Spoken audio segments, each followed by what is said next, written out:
अस्सलाम वालेकुम। मेरी आवाज़ आ रही है? यस। कैसे हैं आप सब?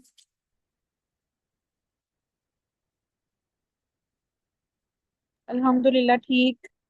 ओके, ठीक है, सही है। चलिए, सही है। आज हमने स्टार्ट करनी है नेफ्रोलॉजी। बहुत बुरे हाल में।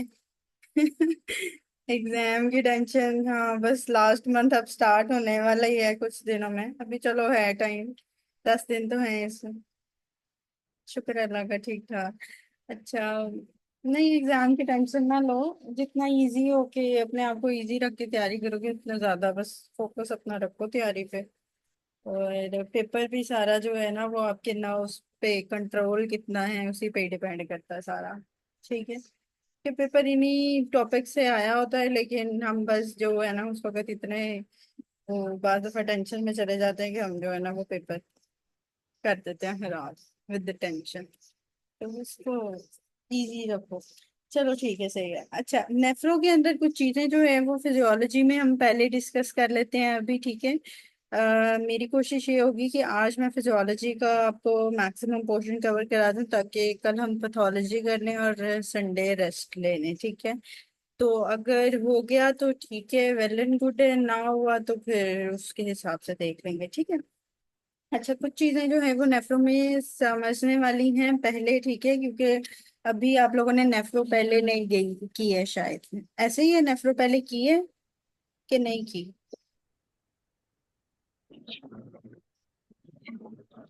कंप्लीट नहीं की थी डॉक्टर, कुछ पोर्शन किया था।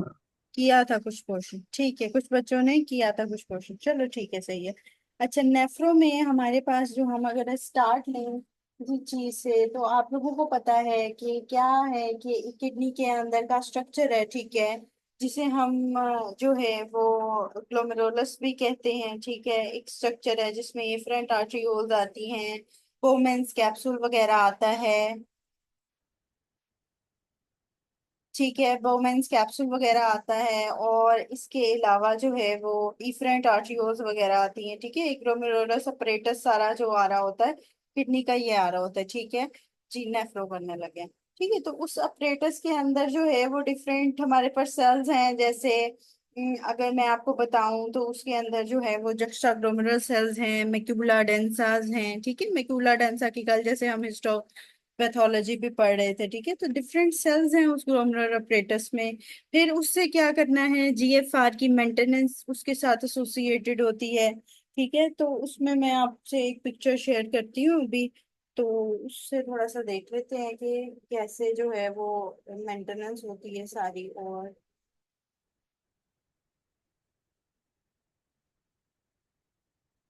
अच्छा, ये किसी ने मुझसे बायोकेमिस्ट्री वाला पूछा, तो उस दिन कनेक्टिविटी इश्यू थी, फिर मैंने बायोकेमिस्ट्री का टॉपिक अपलोड कर दिया था।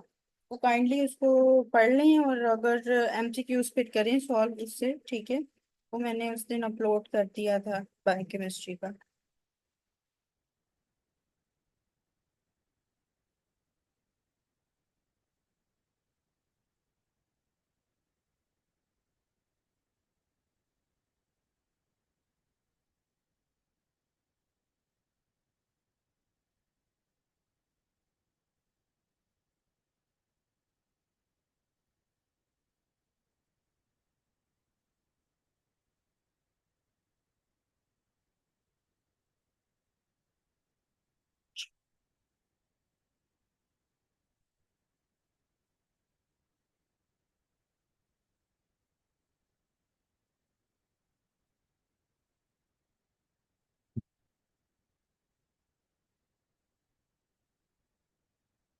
ठीक है जी, ये अपरेटस है हमारे पास, ठीक है। ग्लोमेरुलर अपरेटस अगर मैं बात करूं, या इसके अंदर एफरेंट आर्टरियोल्स हैं, ठीक है। बोमेंस स्पेस है, बोमेंस कैप्सूल है, ठीक है। फिर इफरेंट आर्टरियोल्स यहाँ से जो है वो निकल रही हैं, ठीक है। ये इफरेंट आर्टरियोल जा रहे हैं। इसके अंदर ये जक्स्टाग्लोमेरुलर सेल्स हैं, मैक्यूला डेंसा है। अब जो जक्स्टाग्लोमेरुलर सेल्स हैं, मैक्यूला डेंसा, जब सोडियम की कमी या पानी की कमी बॉडी में होगी, ठीक है, बीपी की मेंटेनेंस के लिए मैक्यूला डेंसा उसको सेंस करता है, ठीक है, मेनली सोडियम की कमी को, ठीक है। मैक्यूला डेंसा जो है वो, ये एमसीक्यूज आते हैं कि सोडियम की कमी को मैक्यूला डेंसा सेंस करता है। उसके बाद क्या होता है, जो जस्टाक्रोमरस सेल्स होते हैं ये रेनिन को प्रोड्यूस करते हैं, ठीक है। जब रेनिन को प्रोड्यूस करते हैं तो उसके बाद रास एंजियोटेंसिन सिस्टम एक्टिवेट होता है, जिससे अगर बॉडी में पानी की कमी लाइक बीपी की तरह की प्रेजेंटेशन आ रही हो, लो बीपी, ठीक है, तो उसमें फिर वो रास एंजियोटेंसिन एक्टिविटी इंक्रीज हो जाती है, जिसकी वजह से क्या होता है फिर वो बीपी की मेंटेनेंस करता है। अच्छा, ये एक और बात है। दूसरी बात ये है कि जो जीएफआर के साथ हमारा एसोसिएशन है वो क्या है, कि जब भी ये वाली एफरेंट आर्टरियोल वेजो कंस्ट्रिक्शन हो जाएगी, ये कंस्ट्रिक्ट हो जाएगी, तो जीएफआर जो है वो कम हो जाएगा, ठीक है, ब्लड फ्लो कम हो जाएगा, ब्लड फ्लो, वाटर फ्लो वगैरह सारा कुछ कम हो जाएगा किडनी में, तो उसकी वजह से क्या होगा, जीएफआर हमारा डिक्रीज हो जाएगा। फिर इफरेंट आर्ट्रियोलर अगर कॉन्स्ट्रिक्शन होती है तो क्या होता है, जब ये इफरेंट आर्ट्रियोलर कंस्ट्रिक्शन होती है तो जीएफआर बढ़ जाता है, ठीक है। जब ये कंस्ट्रिक्ट करता है तो यहाँ से जो है वो इसकी रेजिस्टेंस वगैरह कम हो जाती है, जिसकी वजह से जो है वो जीएफआर जो है वो बढ़ जाता है इफरेंट आर्ट्रियोलर कंस्ट्रिक्शन में। लेकिन एफरेंट आर्ट्रियोलर कंस्ट्रिक्शन में जब ब्लड फ्लो वगैरह कम हो जाएगा तो जीएफआर कम हो जाएगा, और इफरेंट आर्ट्रियोलर वेजो कंस्ट्रिक्शन कंस्ट्रिक्शन के अंदर जीएफआर हमारा बढ़ जाएगा, ठीक है। फिर उसके बाद क्या है, प्लाज्मा प्रोटीन, जितनी ज्यादा प्रोटीन्स होंगी उतना ज्यादा उसका प्रेशर होगा, ठीक है। जितना प्रेशर प्रोटीन एक्सर्ट करेगी उतना जो है वो कम जीएफआर होगा। तो जितनी ज्यादा प्लाज्मा प्रोटीन कंसंट्रेशन होगी, जीएफआर उतना कम होगा, ठीक है। और अगर प्लाज्मा प्रोटीन कंसंट्रेशन कम है तो जीएफआर जो है वो ज्यादा होगा, ठीक है। तो दोनों चीजें, जितना ज्यादा प्लाज्मा प्रोटीन उतना जीएफआर कम, और जितनी कम प्लाज्मा प्रोटीन उतना जीएफआर ज्यादा, ठीक है। जितना प्लाज्मा प्रोटीन कम होगा उसका प्रेशर कम होने की वजह से क्या होगा कि जीएफआर जो है वो इंक्रीज कर जाएगा, ठीक है। फिर कंस्ट्रिक्शन ऑफ यूरेटर के साथ जीएफआर कम हो जाता है, और डिहाइड्रेशन में भी जीएफआर कम हो जाता है, और ब्लड फ्लो भी कम हो जाता है, ठीक है। फिर उसके बाद इसके अंदर इन्होंने जो तीसरा एक आखिरी दिया हुआ, that is the filtration fraction. Filtration fraction होता है GFR over the renal plasma flow, ठीक है। क्या होता है कि जब भी इफरेंट आर्टियोल की कंस्ट्रिक्शन होनी है, तो जब जीएफआर ज्यादा हो रहा है और रीनल प्लाज्मा फ्लो कम होना है, तो ये जो है वो इंक्रीज कर जाएगा, क्योंकि ये इसका जीएफआर ज्यादा होगा, रीनल प्लाज्मा फ्लो कम होगा, तो फिल्ट्रेशन फ्रैक्शन बढ़ जाएगा, ठीक है। इसी तरह ही इसके हिसाब से है, ठीक है। अगर यहाँ पे मैं देखूं तो जीएफआर कम हो रहा है, फिल्ट्रेशन फ्रैक्शन ने कम हो जाना है, जीएफआर ज्यादा होगा, फिल्ट्रेशन फ्रैक्शन ने ज्यादा हो जाना है, जीएफआर कम होगा तो फिल्ट्रेशन फ्रैक्शन ने कम हो जाना है। जब दोनों चीजें बहुत ज्यादा डिक्रीज कर रही हो और नीचे वाली अमाउंट ज्यादा डिक्रीज कर रही हो, तो फिर रेट जो है वो, रेशो जो है वो इंक्रीज कर जाती है इस फॉर्म में, डिहाइड्रेशन में, ठीक है। तो बाज दफा फिल्ट्रेशन फ्रैक्शन के एमसीक्यूज आते हैं, बाज दफा सिर्फ जीएफआर का पूछा जाता है अलोंग विद दिस के कंस्ट्रिक्शन में क्या हुआ, डायलेटेशन में क्या हुआ, ठीक है। अगर यही डायलेट कर जाएगी तो क्या होगा, जीएफआर बढ़ जाएगा, ठीक है। इसी तरह ही ये डायलेट करेगी तो जीएफआर कम हो जाएगा, और ये कंस्ट्रिक्ट करेगी तो जीएफआर ज्यादा होगा, और ये कंस्ट्रिक्ट करेगी तो जीएफआर कम होगा, ठीक है। जीएफआर जो है वो इस तरह इसकी एसोसिएशन है। बाकी फिजियोलॉजी आप जो है वो फिजियो के लेक्चर में कर लेंगे, इसके बारे में मजीद जो इम्पोर्टेंट पॉइंट्स हैं वो मैं अभी आपको करवा दूंगी, ठीक है। फिर उसके बाद क्या होता है कि जीएफआर नॉर्मली बाज दफा अमाउंट पूछी जाती है 125 ml/मिनट के हिसाब से होता है, ठीक है, जीएफआर, ठीक है। और इसके अंदर जो है वो ये एंडोथेलियल सेल्स का पूछते हैं, ठीक है, जो पेरिट्यूबुलर कैपिलरीज वगैरह में होते हैं एंडोथेलियल सेल्स हैं, मेसेंजियल सेल्स हैं, ठीक है। बस इंपॉर्टेंट पॉइंट यही याद रखना है, ये जो जीएफआर की वेसोकंस्ट्रिक्शन कंस्ट्रिक्शन के साथ एसोसिएशन है, फाइन विद इट, ठीक है, ये समझ आ गई है। यस। ओके फाइन, ठीक है। अब इसमें और ये है कि एक तो हमारे पास होती है फिजियोलॉजी जिसमें नेफ्रॉन ट्रांसपोर्टेशन है, ठीक है। ट्रांसपोर्टेशन की फिजियोलॉजी डीपर डाउन तो मैं आप लोगों को नहीं अभी पढ़ाऊंगी, क्योंकि वो आप फिजियो के लेक्चर में कर लेंगे, ठीक है। लेकिन आप लोगों को ये पता होना चाहिए कि which type of hormones acts on the ट्रांसपोर्टेलिटी के, इसके अंदर हमारे पास एडीएच, एल्डोस्टेरॉन, इनका क्या रोल है, ठीक है। इनके रोल्स बहुत ज्यादा एमसीक्यूज में आते हैं, और हार्मोन्स के रोल्स के साथ हमें जो है वो याद उनको करना पड़ता है, ठीक है, कि कौन सा हार्मोन जो है वो क्या करता है, किस लेवल पे एक्ट करता है। ठीक है, थोड़ा सा जो है ये कंफ्यूजिंग हो जाता है पास दफा, लेकिन अभी जो है वो मैं आपको समझाती हूँ, इंशाल्लाह जो है ना वो इजी हो जाएगा, ठीक है। तो ये कुछ हार्मोन्स जो हैं वो आप रफी में भी करेंगे, ठीक है। रफी में भी टेबल्स बने हुए हैं, उसके अंदर भी हार्मोन्स हैं, ठीक है। और बाकी जो है वो एमसीक्यूज वाइज आएंगे, ठीक। अच्छा,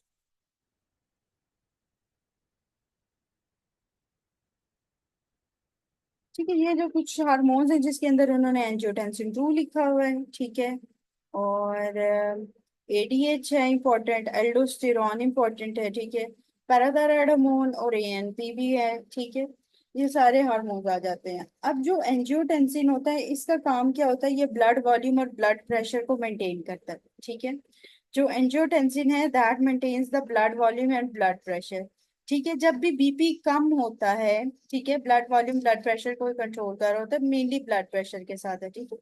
जब भी बीपी कम होगा तो क्या होगा कि जो इफरेंट आर्टरियोल्स हैं, जी,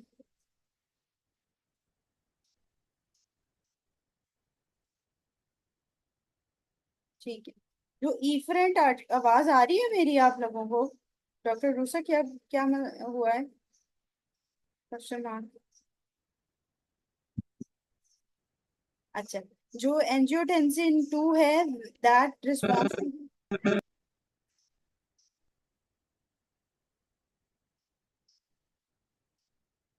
आप सबको मेरी आवाज आ रही है? जी अब आ रही है। अब ये पहले नहीं आ रही थी?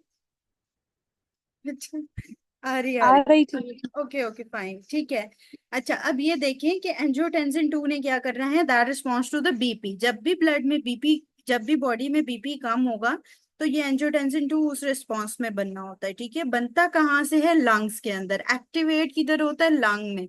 Angiotensin 1 is converted into angiotensin 2 in the lungs and angiotensin 2 is activated in the lungs, ठीक है। ये बात याद रखिएगा कि ये लंग्स के अंदर बनता है, ठीक है, वहीं एक्टिवेट होता है।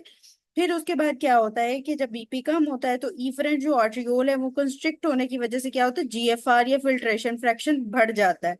लेकिन कंपनसेटरी सोडियम रीअब्जॉर्प्शन होती है प्रॉक्सिमल एंड डिस्टल नेफ्रॉन्स में। और नेट इफेक्ट क्या होता है कि फिल्ट्रेशन फ्रैक्शन वगैरह बढ़ जाता है। मेनली जो चीज याद करने वाली ये है कि एंजियोटेंसिन 2 जो है, ये जो है वो, इसका जो रोल है वो मेंटेन करता है ब्लड वॉल्यूम को और ब्लड प्रेशर को, ठीक है। Blood volume and blood pressure को मेंटेन करता है, पोटेंट वेजोकंस्ट्रिक्टर होता है, ठीक है। और जो है बाज दफा वेजोकंस्ट्रिक्शन के साथ एंजियोटेंसिन 2 के एमसीक्यूज आते हैं, ठीक है। अच्छा, 1 मिनट मुझे दीजिएगा।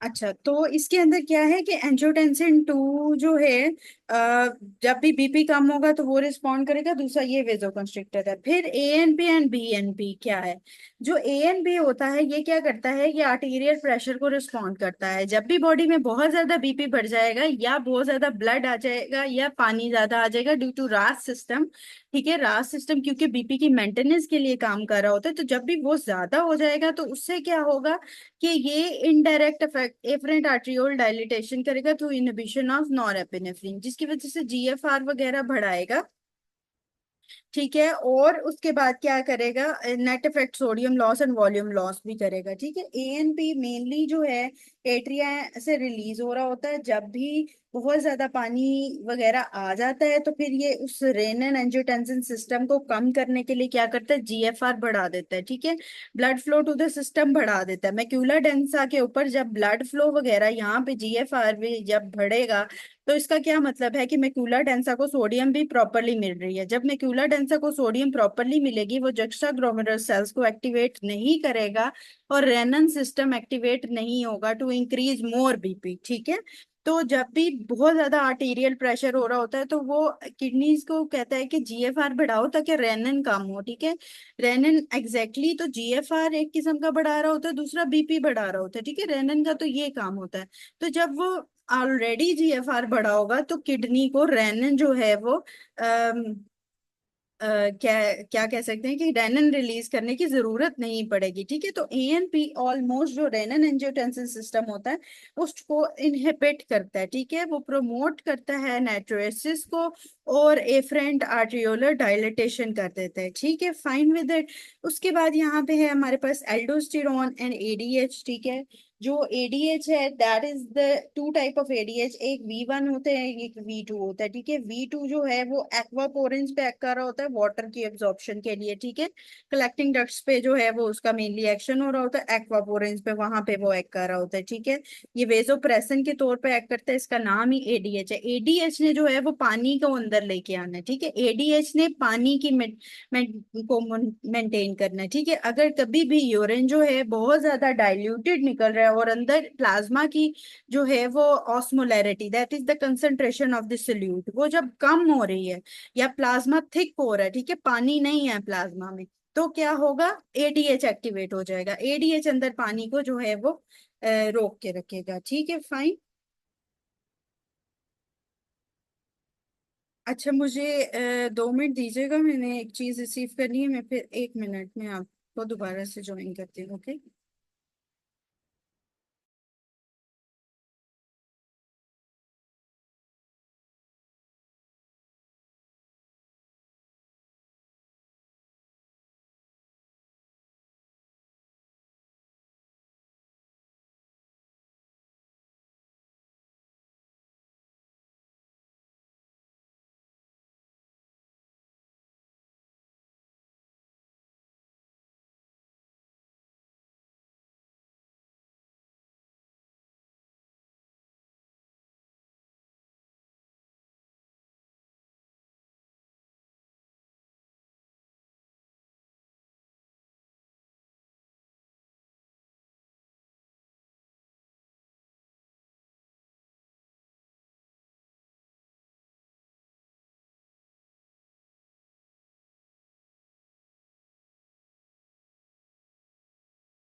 ओके। तो यहाँ पे जो है वो इसको यहाँ से ही कंटिन्यू कर रही हूँ कि एडीएच के अंदर क्या है, देयर इज अ वैसोप्रेसिन, ठीक है। और एडीएच जो है वो वाटर की एब्जॉर्प्शन के लिए मेनली रोल प्ले कर रहा होता है, ठीक है।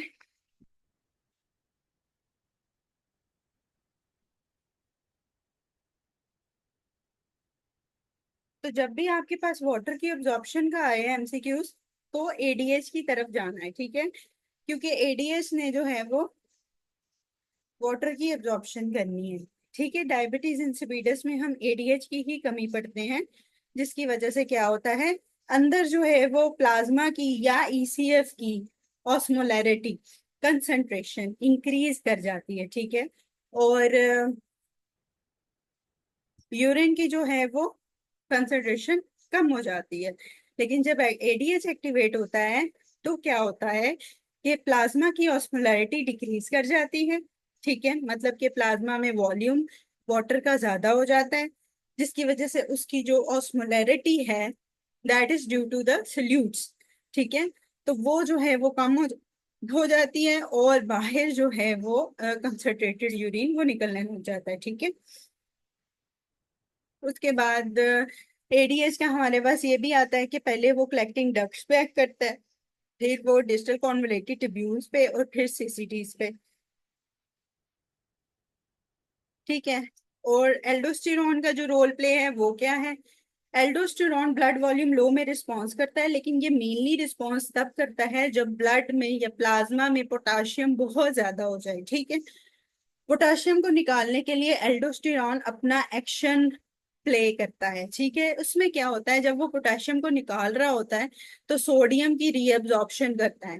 तो जब भी आपके पास MCQs with the sodium reabsorption है तो याद रखना है that is associated with the aldosterone. ठीक है, अब एल्डोस्टेरॉन जो है वो कॉर्टिकल कलेक्टिंग डक्ट्स पे पहले ट्यूब्यूल्स पे एक्ट करता है, फिर डिस्टल कलेक्टिंग डक्ट पे एक्ट करता है। ठीक है, और उसके बाद जो है वो कलेक्टिंग डक्ट पे एंड पे एक्ट करता है, और कलेक्टिंग डक्ट पे मेनली जो पहले एक्ट कर रहा होता है दैट इज द वेसोप्रेसिन। ठीक है, या एडीएच। ठीक है, फाइन। ठीक है, ये सीक्वेंस याद रखना है एल्डोस्टेरॉन के लिए और एडीएच के लिए। फिर पैराथायराइड हार्मोन के इतने एमसीक्यूज इसमें आपको नहीं मिलेंगे। ठीक है, इस हिसाब से पैराथायराइड हार्मोन नहीं मिलेगा, लेकिन कैल्शियम जब भी लो होता है या फॉस्फेट ज्यादा होता है तो पैराथायराइड हार्मोन एक्टिवेट हो जाता है। ठीक है, सीक्वेंस जो है वो एडीएच का है, collecting duct, distal convoluted tubule and cortical collecting tubules. ठीक है, और जो एल्डोस्टेरॉन का है वो cortical collecting tubules, distal convoluted tubules और कलेक्टिंग डक्ट्स। ठीक है, तो ये सीक्वेंस है दोनों का, एल्डोस्टेरॉन का और एडीएच का। सियाल एडीएच में क्या होता है कि एडीएच बहुत ज्यादा प्रोड्यूस हो जाता है, जिसकी वजह से यूरिन और प्लाज्मा की ऑस्मोलैरिटी में जमीन आसमान का फर्क आ जाता है। ठीक है, उसके अंदर जो है वो बहुत ज्यादा फर्क जब आ जाता है तो उसमें क्या होता है, सियाल एडीएच, इसमें अंदर बहुत पानी इकट्ठा हो जाता है, यूरिन की ऑस्मोलैरिटी बहुत ज्यादा कम हो जाती है। फॉर एग्जांपल कि अगर मैं प्लाज्मा की ऑस्मोलैरिटी 1200 बोलूं और यूरिन की ऑस्मोलैरिटी में 200 300 बोलूं, तो इतने ज्यादा ऑस्मोलैरिटी में जब फर्क आता है तो उसके अंदर सियाल एडीएच आ जाता है। ठीक है, ठीक। ये हॉर्मोन्स आप पढ़ेंगे रफी के अंदर भी, लेकिन इसके जो है एमसीक्यूज मेन इंपॉर्टेंट जो है इनमें एंजियोटेंसिन 2 है, एल्डोस्टेरॉन है और एडीएच है, जो बहुत ज्यादा आता है। ठीक है, एएनपी भी आ जाता है, लेकिन एएनपी बहुत ज्यादा नहीं, तो ऑलमोस्ट कुछ एमसीक्यूज में एएनपी भी आपको मिलेगा। बाकी ये सारे जो है वो याद रखिएगा कि ये इस तरह है। ठीक है, बाकी एब्जॉर्प्शन की बात आ जाती है, जो प्रॉक्सिमल कॉन्वोलेटेड ट्यूब्यूल है यहाँ पे सोडियम जो है वो 67% एब्जॉर्ब होती है। प्रॉक्सिमल कॉन्वोलेटेड ट्यूब्यूल की खासियत ये है यहाँ पे हर चीज एब्जॉर्ब हो जाती है। ठीक है, हर चीज एब्जॉर्ब होती है मेनली यहाँ पे प्रॉक्सिमल कॉन्वोलेटेड ट्यूब्यूल पे। और अगर सोडियम की बात करें तो सोडियम यहाँ पे 67% एब्जॉर्ब होती है। ठीक है, और इसके अलावा जो है वो जो पोटाशियम है वो भी प्रॉक्सिमल कॉन्वोलेटेड ट्यूब्यूल पे 67% एब्जॉर्ब हो जाती है। ठीक है, बाकी thick ascending loop of Henle पे जो है वो ये सोडियम पोटाशियम और क्लोराइड तीनों ये एब्जॉर्ब हो रहे होते हैं यहाँ पे। ठीक है, बाकी ये जो सारे हैं वो फर्दर आप फिजियो की क्लास में करेंगे कौन सा किधर कितना एब्जॉर्ब होता है, लेकिन सोडियम का मैं यहाँ पे बता रही हूँ, याद रखिएगा। पीसीटी के साथ 67% है, और पीसीटी में सबसे ज्यादा जो है वो एब्जॉर्प्शन बहुत सारी चीजों की पीसीटी के अंदर हो रही होती है। अगर वो कहे कि वाटर मैक्सिममली एब्जॉर्ब किधर हो रहा है तो पीसीटी में। ठीक है, मैक्सिमम एब्जॉर्प्शन पीसीटी में है, बाकी वो जो मर्जी कहता रहे। ठीक है, मैक्सिमम एब्जॉर्प्शन जो जो भी वाटर की अगर वो पूछेगा एमसीक्यूज में वो कुछ भी कहता रहे, यू शुड रिमेम्बर के मैक्सिमम एब्जॉर्प्शन जो है वो क्या है, वो है प्रॉक्सिमल कॉन्वोलेटेड ट्यूब्यूल में। ठीक है, तो मैक्सिमम एब्जॉर्प्शन जो किधर हो रही है प्रॉक्सिमल कॉन्वोलेटेड ट्यूब्यूल में, और वाटर की पूछे सोडियम की पूछे जिसकी भी पूछे तो उसमें आपको ये अंदाजा होना चाहिए कि प्रॉक्सिमल कॉन्वोलेटेड ट्यूब्यूल इंपॉर्टेंट है। ठीक है, फिर उसके बाद जो है वो हमारे पास आ जाता है, जो मैंने अभी ये रास एंजियोटेंसिन सिस्टम थोड़ा सा बताया था उसको एक दफा देख लेते हैं। ठीक है, उसके अंदर क्या क्या होता है और उससे एसोसिएटेड क्या एमसीक्यूज आते हैं। ठीक है,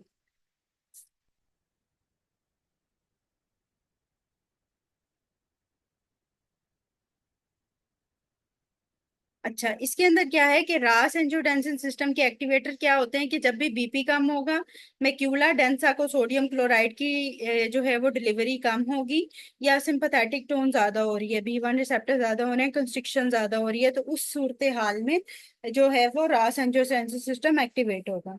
अब क्या होगा कि जब RAS angiotensin system juxtaglomerular cells जो हैं वो रेनिन प्रोड्यूस करते हैं, ठीक है, मैक्यूला डेंसा सोडियम क्लोराइड की डिलीवरी जब कम हो जाती है तो जस्टा ग्लोमेरुलर सेल्स जो हैं वो उसको रेनिन को प्रोड्यूस करते हैं। अब जो एंजियोटेंसिन है वो निकला होता है एंजियोटेंसिनोजन लीवर से, और रेनिन की मौजूदगी में एंजियोटेंसिन 1 एंजियोटेंसिन 2 में लंग्स में कन्वर्ट हो जाता है, ठीक है। एंजियोटेंसिन 1 एंजियोटेंसिन 2 लंग्स में कन्वर्ट होता है, ठीक है, और एंजियोटेंसिन 2 एक्टिवेट भी उधर ही होता है, ठीक है। फिर एंजियोटेंसिन 2 ने क्या करना होता है, ये डिफरेंट चीजों पे एक्ट कर रहा है। मेन जो इसका इनिशियल एक्शन होता है वो ये होता है वेजोकंस्ट्रिक्शन, ठीक है। इनिशियल एक्शन जो इसका आ रहा होता है दैट इज द वेजोकंस्ट्रिक्शन। फाइन, ठीक है, उससे बीपी ये बढ़ा देता है। फिर क्या करता है, ये इफरेंट आर्ट्रियोल को कंस्ट्रिक्ट करता है, ठीक है, उससे भी जो है ना वो बीपी बढ़ा देता है, ठीक है, फाइन।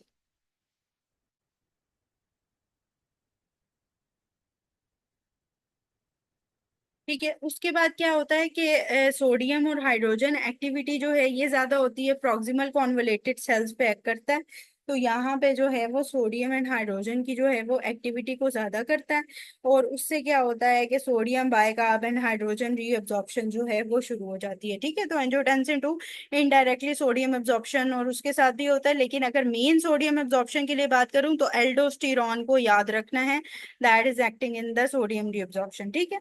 फिर ये एल्डोस्टेरॉन के एक्शन को ज्यादा करता है। जो एल्डोस्टेरॉन है वो दो सेल्स पे एक्ट करता है, कलेक्टिंग डक्ट के अल्फा इंटरकलेटेड सेल्स पे और प्रिंसिपल सेल्स पे। प्रिंसिपल सेल पे ये सोडियम और पोटेशियम की एब्जॉर्प्शन रीएब्जॉर्प्शन के साथ खेल रहा होता है, ठीक है, और वाटर की रीएब्जॉर्प्शन करता है अगर रिक्वायर्ड हो थ्रू एक्वापोरेंस, ठीक है, जो एडीएच भी कर रहा होता है एक्वापोरेंस से वाटर की रीएब्जॉर्प्शन, ठीक है। उसमें थोड़ा बहुत रोल प्ले एल्डोस्टेरॉन का भी आ जाता है, ठीक है, फाइन। लेकिन एल्डोस्टेरॉन इटसेल्फ जो है वो हाइड्रोजन की सिक्रीशन के साथ एक्टिविटी करता है अल्फा इंटीग्रेटेड सेल्स पे। तो एल्डोस्टेरॉन के बाद दफा आपसे एक्शंस पूछे जाते हैं कि they act on the alpha integrated cells for the hydrogen secretion और on the principal cells for the sodium reabsorption and the potassium secretion, ठीक है। हाइड्रोजन की सिक्रीशन डिपेंड करती है अल्फा इंटीग्रेटेड सेल्स पे, if it is almost very high in the plasma, अगर बहुत high हो गया है तो फिर इसको सिक्रीट आउट कर दिया जाता है, वरना अल्फा इंटीग्रेटेड सेल से एल्डोस्टेरॉन एक्ट नहीं करता। मेन उसका एक्शन जो है वो सोडियम एंड पोटेशियम के साथ है। जब भी ब्लड में या प्लाज्मा में पोटेशियम ज्यादा हो जाएगा तो वो क्या करेगा, वो पोटेशियम को सिक्रीट आउट करना शुरू कर देगा। एंड एडीएच का जो रोल है, एडीएच आपको पता है हाइपोथैलेमस एक्ट करता है जब भी थर्स्ट होगा, तो थर्स्ट इंक्रीज जब होगा तो एडीएच जो है वो एक्टिवेटेड होगा जब थर्स्ट इंक्रीज होगा, ठीक है। तो उससे क्या होगा, एडीएच पे जो है वो एक्वापोरेंस पे एक्ट करेगा प्रिंसिपल सेल पे, जो V2 इसका एक्शन होता है, ठीक है, और फिर जो है वो वहां से वाटर की एब्जॉर्प्शन करेगा, ठीक है।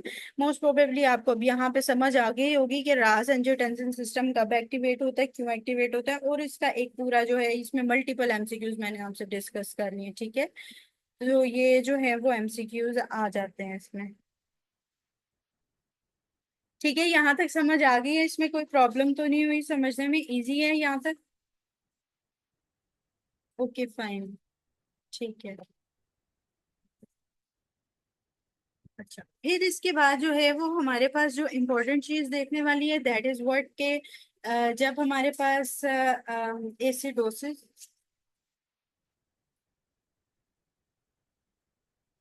ठीक है, जब वो हमारे पास एसिडोसिस की बात करें या फिर अल्कलोसिस की बात करें तो उसके अंदर क्या होता है, ठीक है।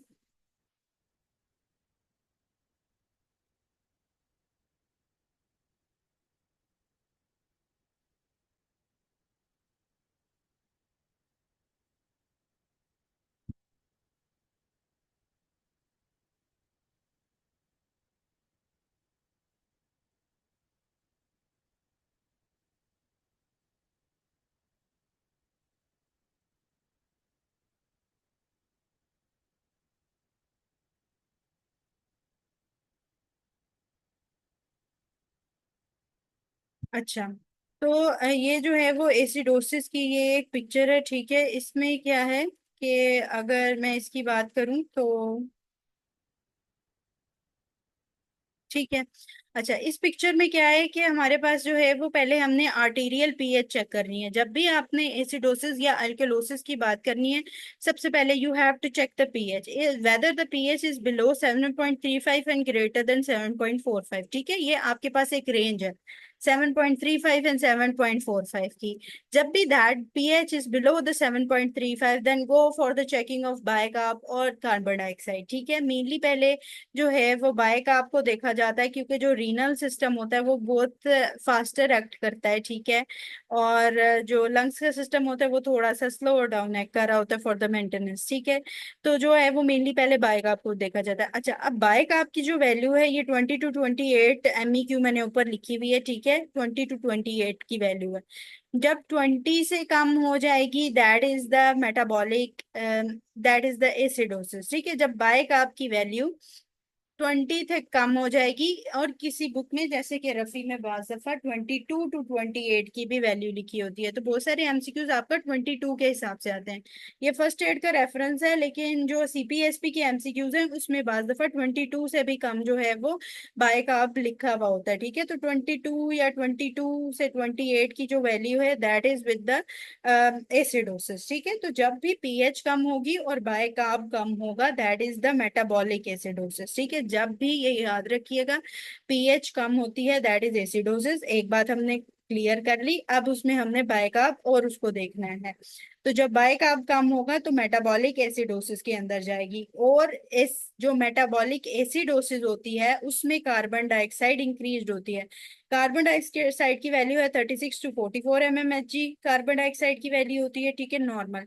जब भी वो 44 से बढ़ी हुई होगी दैट इज द, क्या होगा, दैट इज व्हाट, जब भी वो 44 से बढ़ी हुई होगी तो वो रेस्पिरेटरी एसिडोसिस की तरफ जाएगा। तो एसिडोसिस में दो चीजें आ जाती हैं हमारे पास, क्या, एक बाइकार्ब एक कार्बन डाइऑक्साइड। बाइकार्ब हमेशा एसिडोसिस में, जो मेटाबॉलिक एसिडोसिस है उसमें कम होता है, बाइकार्ब हमेशा कम होता है। ठीक है, और जब बाइकार्ब बढ़ता है तो ये अल्केलोसिस की तरफ बात चली जाती है। ठीक है, जब बाइकार्ब कम होता है दैट इज द एसिडोसिस, और जब बाइकार्ब ज्यादा होता है तो वो क्या होता है, उसे हम अल्केलोसिस कहते हैं। ठीक है, लेकिन वो इट डिपेंड्स ऑन के वो पीएच जो है वो,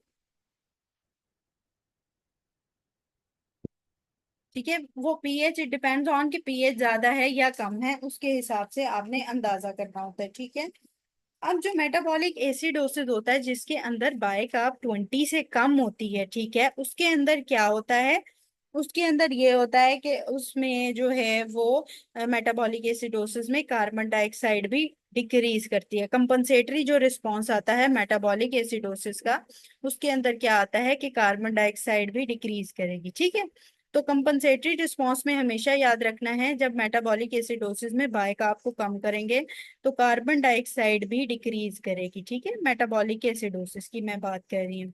ठीक है, कंपनसेटरी रिस्पांस जो रेस्पिरेटरी देगा उसके अंदर जो है वो बाइकार्ब भी कम होगा और कार्बन डाइऑक्साइड भी डिक्रीज करेगी। ठीक है, और जो मेटाबॉलिक एल्केलोसिस है इसी तरह ही, जहां पे बाइकार्ब बढ़ेगा तो कार्बन डाइऑक्साइड भी कंपनसेशन में इंक्रीज करेगी। ठीक है, तो ये दो चीजें याद रखनी है। ठीक है, जब भी मेटाबॉलिक एसिडोसिस होगा बाइकार्ब कम होगा, पीएच कम होगा एसिडोसिस की वजह से, और जब अल्कलोसिस होगा मेटाबॉलिक बाइकार्ब ज्यादा होगा, पीएच ज्यादा होगी, और कार्बन डाइऑक्साइड भी कंपनसेटरी इंक्रीज कर जाएगी। ठीक है, फिर उसके बाद जो है वो, अगर मैं इस तरह रेस्पिरेटरी एसिडोसिस की बात करूं तो उसमें क्या है, जब पीएच कम होगी या कार्बन डाइऑक्साइड बढ़ा हुआ होगा। ठीक है, तो पीएच कम होगी और कार्बन डाइऑक्साइड बढ़ा हुआ होगा तो that is the respiratory acidosis, और इसकी कंपनसेशन में बाइकार्ब जो है वो इंक्रीज कर जाता है।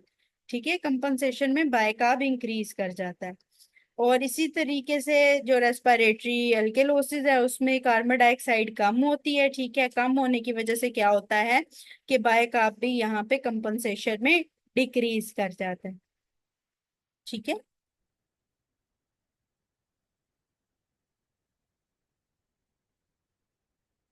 बाइकार्ब कंपनसेशन में यहाँ पे जो है वो डिक्रीज कर जाएगा। फाइन, ठीक है, तो ये दो चीजें होती हैं जो एसिडोसिस और अल्केलोसिस में मेनली पहले पॉइंट पे देखनी होती हैं। ठीक है, उसके बाद आपको पता होना चाहिए मेटाबॉलिक एसिडोसिस में या मेटाबॉलिक अल्केलोसिस में क्या होता है। जब भी बाइकार्ब 1 मिली एमएमएचजी गिरती है तो उसी तरह ही कार्बन डाइऑक्साइड भी उसी तरह ही एक जो है वो एमएमएचजी के तौर पे गिरता है। ठीक है, मिली मोल के तौर पे जब बाइकार्ब 1 मिली मोल या एमईक्यू पर लीटर गिरेगी तो उस हिसाब से ही 1 मिली मोल के हिसाब से ही बार कार्बन डाइऑक्साइड भी 1 एमएमएचजी कम होगी। ठीक है, और इसी तरह ही मेटाबॉलिक एल्कलोसिस में है कि अगर 1 मिली मोल बाइकार्ब बढ़ेगा तो उसी तरह ही 1 एमएमएचजी कार्बन डाइऑक्साइड बढ़ेगी। एक एक का ही हिसाब है मेटाबॉलिक मेटाबॉलिक एसिडोसिस या अल्कलोसिस में। ठीक है, तो 1 मिली मोल अगर बाइकार्ब कम होगा तो कार्बन डाइऑक्साइड भी 1 एमएमएचजी कम होगी। और इसी तरह ही मेटाबॉलिक अल्कलोसिस में है कि 1 मिलीमोल अगर बाइकार्ब बढ़ेगा तो कार्बन डाइऑक्साइड भी 1 एमएमएचजी ही बढ़ेगी। ठीक है, ये दो डिफरेंस है। लेकिन जो रेस्पिरेटरी एसिडोसिस और अल्कलोसिस होता है, they have the acute and chronic forms. ठीक है, रेस्पिरेटरी एसिडोसिस में जब कार्बन डाइऑक्साइड बढ़ती है और बाइकार्ब ने बढ़ना होता है तो हर जो बाइकार्ब है वो 1 मिलीमोल बढ़ेगी एवरी 10 एमएमएचजी की। ठीक है, लेकिन अगर 40 एमएमएचजी से ऊपर अगर मैं बात करूंगी तो उसमें हर एक, जैसे अगर ये 44 है ना, ठीक है, तो इसमें सिंपल एज वेल ये है कि 40 एमएमएचजी से जब कार्बन डाइऑक्साइड बढ़ी होगी तो हर एक बढ़ने पे कार्बन डाइऑक्साइड में बाइकार्ब जो है वो 10 मिलीमोल के हिसाब से बढ़ेगी। ठीक है, 10 मिलीमोल के हिसाब से। ठीक है, 40 एमएमएचजी का कट पॉइंट है। ठीक है, 40 एमएमएचजी से ऊपर हर एक कार्बन डाइऑक्साइड बढ़ने पे बाइकार्ब जो है वो 10 मिलीमोल बढ़ेगी, 10। ठीक है, ये एक्यूट टाइप है रेस्पिरेटरी एसिडोसिस की। ठीक है, उसमें ये होगा। लेकिन जो क्या होगा, रेस्पिरेटरी एसिडोसिस जो क्रोनिक टाइप होगी उसमें क्या होगा, 40 एमएमएचजी से ऊपर एक कार्बन डाइऑक्साइड बढ़ने पे हर जो है वो अम, 1 मिनट यहाँ पे थोड़ी सी, 1 मिनट इसको दोबारा से ड्रॉ कर लेती हूँ। ये अब जो है ना वो क्या, अच्छा रेस्पिरेटरी